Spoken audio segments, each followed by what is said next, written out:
ජනවාරි 26 වෙනකොට තරම් මිල ලක්ෂ 4කින් පවුමක් ලක්ෂ 4ට ගිහින් තිබ්බේ. අද ජනවාරි 31 අද 3.50ට ආයෙ අඩු වෙලා තිබ්බා.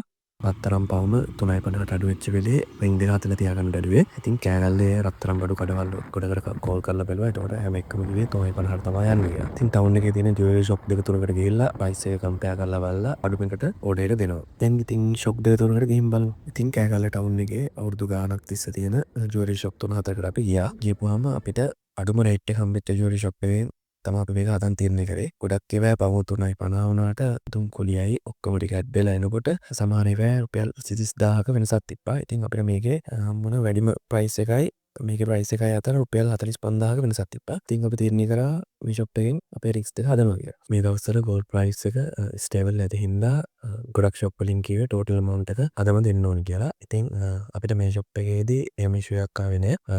අද තියෙන රේට් එකට සති දෙකක් ඇතුළත ෆුල් පේමන්ට් එක කරන්න පුළුවන්.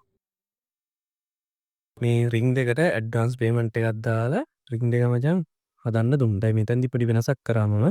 මෙතන ග්‍රෑම් 6 තිබ්බ එක ඊට වඩා අඩු කරලා ග්‍රෑම් 4 එකක් තව ටිකක් අඩු කරන්න වුණා. මොකද බජට් එක හදාගන්න මේක ග්‍රෑම් 6 ගෙනාවා. ඒ කියන්නේ ටෝටල් එක පවුමක් වෙන්න හැදුවා. ඒ කියන්නේ දැන් මෙතන තියෙන පවුම 1යි කාලක් තියෙන්නේ. මේ 1යි කාලා පවුමකට ඒ කියන්නේ පවුම් කාලක්ම අයින් කරා. අයින් කරලා මේක මේ 4.90 කියන එක අඩු කරා 3.95ට දෙකක් දුන්නා. ඉතුරු 1.95 සති දෙකක් ඇතුළත දුන්නා නම් ඇති. රින්ග්ස් කියන ටාස්ක් එක හරි. දැන් ඊට පස්සේ මේ ටිකේත් මොකක් හරි කොස් කටින් පාටක් දාලා වැඩේ කරන්න ඕන.